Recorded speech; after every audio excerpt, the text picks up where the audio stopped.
Pumasok po sila sa van. Ayun po. What happened? Hindi na po magtatangkang pumasok.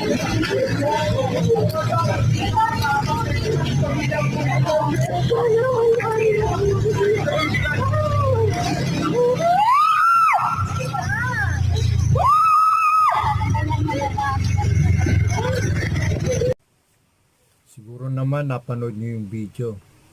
Kaya wag na wag kayong pupuntang mag-isa sa abandoned crag na mag-isa. Kung ayaw yung may mangyari sa inyo. Katulad na lang nung nangyari sa kabataan. Si Sinaniban, di ba? Kaya sana maging isang silbing aral dyan, lalo na doon sa mga nag-explore.